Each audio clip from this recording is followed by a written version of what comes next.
ఓం మహాగణాధిపతయే నమః. ఈ మధ్యకాలంలో వచ్చే కేసెస్ ఏవి ఎక్కువగా వస్తుంటాయి, ఏవి ఎక్కువగా మీకు ఇదవుతుంటాయి? అంత చేతులు ఎత్తేసిన కేసులు సపోజ్ హెల్ప్లెస్ కేసెస్ మా దగ్గరకు వస్తాయి. ఇప్పుడు రుమటైడ్ ఆర్థరైటిస్ ఉంటది. రుమటైడ్ ఆర్థరైటిస్ లో వాళ్ళు కార్టిజాన్ స్టెరాయిడ్స్ పెట్టుంటారు, ఇంకా వీక్ అయిపోయి కిడ్నీ ప్రాబ్లం వచ్చి వాళ్ళు వస్తారు రెఫరెన్స్ పెయిన్స్ తగ్గాలని చెప్పి. బ్యాక్ పెయిన్ లో lumbar spondylitis, disc prolapse, sciatica వాళ్ళు అట్లా నెంబర్ ఆఫ్ కేసెస్ వస్తాయి. సమస్యలకు 100% ట్రీట్మెంట్ గ్యారంటీ. 20 సంవత్సరాల ఎక్స్పీరియన్స్ కలిగిన అంతర్జాతీయ హోమియో వైద్యులు డాక్టర్ బెల్లంకొండ నాగేశ్వరరావు గారి ఆధ్వర్యంలో హోమియో ద్వారా 100% ట్రీట్మెంట్. For appointments 8121998560. మీ ఆరోగ్యం మా భరోసా. ఓం గురుభ్యో నమః. ఓం శ్రీమాత్రే నమః. పరమేశ్వర స్వరూపమైనటువంటి జ్యోతిష, వాస్తు మరియు ఇతర అనేకమైనటువంటి శాస్త్రములను మనకు అందించినటువంటి మహర్షులకి నమస్కారం. హయగ్రీవ హయగ్రీవ హయగ్రీవేతియో వదేత్ తస్య నిస్సరతే వాణి జనుకన్యా ప్రవాహవత్. అరుణాం కరుణాతరంగితాక్షీం ధృతపాశాంకుశ పుష్పబాణ చాపాం అనిమాదివిరావృతాం మయూకైః అహమిత్యేవ విభావయే భవానీం. శ్రీమాత్రే నమః. ప్రేక్షకులందరికీ కూడా ఆ యొక్క లలితాంబిక అమ్మవారి యొక్క అనుగ్రహం పరిపూర్ణంగా కలగాలని మనస్ఫూర్తిగా కోరుకుంటూ ఈరోజు మనం చెప్పుకోబోయేటువంటి టాపిక్ ఏమిటి అంటే, మనకి చూడండి, పితృపక్షాలలో పితృదేవతా సంబంధంగా చేస్తూ ఉంటాం. అదేవిధంగా రాహువు గనక మీనరాశిలో కానీ అదేవిధంగా ధనస్సు రాశిలో కానీ సంచరించేటప్పుడు ముఖ్యంగా దేశ ప్రజలందరూ కూడా పితృదేవతా సంబంధించింది చేసుకోవాలి, గుర్తుపెట్టుకోండి. అది ఒక్కొక్క లగ్నం బట్టి, ఒక్కొక్క రాశిని బట్టి ఒక్కొక్క రోజు చేసుకుంటే మరింత మంచి ఫలితాలు ఉంటాయి. నాకు లగ్నము రాశి తెలియదు అనుకునేటువంటి వారు ఏం చేసుకోవాలి, అసలు ఏ ఏ విధాలుగా చేసుకోవాలి, ఏ ఏ రాశి వారు ఏం చేసుకోవాలి అనేది మనం ఒక్కొక్క రాశి పరంగా, రాశి తెలిస్తే రాశి, లగ్నం తెలిస్తే లగ్నం పరంగా ఏ రోజు ఎటువంటిది దానం ఇస్తే మంచిది, ఎటువంటి ప్రక్రియ చేసుకుంటే మంచిది అనేది మనం ఇప్పుడు తెలుసుకుందాం. సింహలగ్నము, సింహరాశి. సింహం వారికి ప్రధానంగా 2లో కేతువు నడుస్తున్నాడు కాబట్టి కొంచెం ఫైనాన్షియల్ స్ట్రక్, అదేవిధంగా అష్టమంలో రాహు ఉన్నాడు కాబట్టి ఆకస్మికమైనటువంటి మార్పులు అనేటువంటివి చూపిస్తున్నాయి. కాబట్టి ఈ యొక్క విషయాల్లో ఈ రాహుకేతువులు ఇచ్చేటువంటి ప్రభావం ఇది. మరి మీరు ఏ రోజు పితృదేవతలకి ఏమి సమర్పిస్తే మంచిది చూసుకున్నట్లయితే,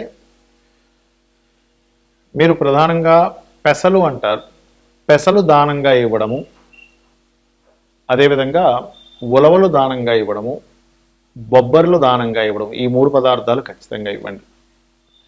ఎందుకంటే 2వ స్థానాధిపతి బుధుడయ్యాడు మీకు సింహానికి, 2లో కేతు ఉన్నాడు. పితృదేవతా స్థానాన్ని యాక్టివేట్ చేసేది శుక్రుడు అవుతాడు మీకు. కాబట్టి బొబ్బర్లు దానంగా ఇవ్వండి. అంటే ఏమిటి, మనకి ఎప్పుడైనా ఏదైనా ఒక సమస్య వస్తుంది, మన సమస్య తీరాలి, మన సమస్యకి ఎవరు మనకి వెనుకాతలుండి నడిపిస్తారంటే పితృదేవతలు నడిపిస్తారు, గుర్తుపెట్టుకోండి. కాబట్టి ఇది చేయండి. అందులోనే ప్రధానంగా ఎవరికైనా మనీ ఇచ్చే విషయంలో, తీసుకునే విషయంలో, ట్రాన్సాక్షన్స్ విషయంలో కొంత జాగ్రత్త వహించండి. వాహనం మీద వెళ్ళేటప్పుడు కాస్త జాగ్రత్తగా ఉండండి. వీలైనంత మట్టుకు ఎవరికైనా సరే, ఇప్పుడు చూడండి, మనం చుట్టాల్లోనో అక్కడ ఇక్కడ ఎక్కడో దగ్గర మనకి చూస్తూ ఉంటాం, ఫలానా వాళ్ళు ఇలా గతించారు, అలాంటి వాటి దగ్గరికి వెళ్ళి మీకు తోచిన సేవ చేయండి. అలా చేయడం ద్వారా ఏమవుతుందంటే ఈ యొక్క కర్మ కంప్లీట్గా తొలగిపోవడం అనేటువంటిది జరుగుతుంది. అలాగే మరొక విషయం ఏంటంటే, బిజినెసెస్లో మనీ పెట్టేటువంటి అంశంలో, ఎందుకంటే బిజినెస్ సైన్ అయింది 2వ స్థానం మీకు, కేతు ఉన్నాడు అక్కడ. కాబట్టి మనీ, బిజినెస్ రిలేటెడ్ సంబంధించిన వాటిల్లో చేసేటప్పుడు చాలా చాలా కేర్గా ఉండవలసినటువంటి పరిస్థితి చూపిస్తుంది. అదేవిధంగా మరొక విషయం ఏంటంటే, పూర్వీకుల ఆస్తులకు సంబంధించిన విషయంలో 8th హౌస్ అనేటువంటిది పూర్వీకుల ఆస్తులను చెప్తూ ఉంటుంది. పూర్వీకుల ఆస్తులకి సంబంధించినటువంటి విషయంలో చాలా కేర్గా ఉండాలి. అష్టమ రాహు సంచరించేటప్పుడు ఏమవుతుందంటే, కొంతమందికి చూడండి, చుట్టాల్లోని మొత్తం కలిసి ఉంటుంది ఆస్తి, అవతల వాళ్ళు ఏదో మాయ చేసి అమ్మేయడము, ఇంకోటేదో ప్లాన్ చేసి ఏదేదో వేరే పేపర్స్ క్రియేట్ చేయడం, ఇట్లాంటివి జరుగుతుంటాయి. కాబట్టి ఈ యొక్క విషయాల్లో కాస్త జాగ్రత్తగా ఉండండి, అన్ని విధాలు బాగుంటుంది. ఇప్పటి వరకు నేను చెప్పినటువంటిది ఏదైతే ఉందో, పర్టికులర్గా మీకు లగ్నము తెలుసండి లేదా రాశి తెలుసండి అన్నప్పుడు, మరి లగ్నము రాశి తెలియని వాళ్ళు ఏమిటి? సహజంగా పితృదేవత సంబంధించినటువంటిది మనకు శాస్త్రాల్లో ఏంటంటే, మనకు దేవత ఎంత అవసరమో పితృదేవతలు కూడా అంతే అవసరం, ఇంకా ఎక్కువ అవసరం చెప్పాలంటే. కాబట్టి ఈ రాహు యొక్క సంచారం మీనరాశిలో సంవత్సరంన్నర పాటు ఉంటుంది కాబట్టి ఈ సంవత్సరంన్నర పాటు కూడా ప్రతి అమావాస్యకి స్వయం పాకం ఇవ్వండి ఒకటి. రెండవది, మీకు స్వయం పాకం మీరు ఎక్కడో ఏదో విదేశాల్లో ఉన్నారు, ఇవ్వలేకపోతున్నారు, అప్పుడు ఏమిటి పరిస్థితి? ఇండియాలో మీ వాళ్ళు ఉంటారుగా, వాళ్ళతోని మీ పేరు మీద ఇప్పించవచ్చు ఎవరైనా. రెండవది. ఇక మూడవది ఏమిటంటే, కొంతమంది ఏమండి నేను స్వయం పాకం ఇవ్వడానికి ఇండియాలో కూడా ఎవరు లేరని ఒక్కడనే ఉన్నప్పుడు ఏమిటి? నువ్వులు తీసుకొని చక్కగా పితృదేవతల కోసమని వదలవచ్చు. మూడవది. అయితే ఇక్కడ ఇప్పుడు మనం చెప్పుకున్నది ఏదైతే ఉందో ఇవన్నీ యాజ్ ఇట్ ఈజ్ ఇలాగే జరుగుతాయా, దీంట్లో ఏదైనా మార్పు ఉంటుందా అంటే ఒకటి గుర్తుపెట్టుకోండి, మీ పూర్వజన్మలో చేసుకున్న పుణ్యం మిమ్మల్ని కాపాడుతూ ఉంటుంది. ఏదైనా ప్రపంచవ్యాప్తంగా దేశవ్యాప్తంగా ఈ గోచారాల గ్రహాల యొక్క మార్పులు వచ్చినప్పుడు, కాలంలో మార్పులు వస్తున్నప్పుడు మీ పుణ్యము పూర్వజన్మలో చేసిన పుణ్యము లేదా ఈ జన్మలో చేస్తున్నటువంటి పితృకార్యాలు కావచ్చు, దేవతా కార్యాలు కావచ్చు కాపాడుతూ ఉంటాయి. అది ఏ ఏ రకాలుగా? గోసేవ చేయడం ద్వారా, గోశాలకు వెళ్ళి గోవులకి ఏదైనా తినిపించడం ద్వారా, ఆలయాలకి ఏదైనా చేయడం ద్వారా, అంటే మీ డొనేషను, మీ యొక్క సహకారము, మీ యొక్క శ్రమ ఏదైనా అక్కడ పడడం ద్వారా.